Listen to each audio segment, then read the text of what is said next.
sa lupa'y para akong inaalon at nalulunod sa batikos ng mundo, sa kung ano lamang ang kaya ko.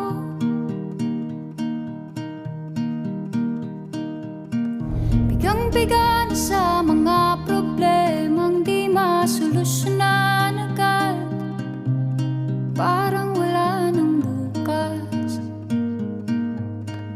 Pwede bang umiwas? Hinahanap ang sarili, ngunit di nakakayanan sa ligaw na dinadaanan ko. Saan na to patungo? Saan ako patungo?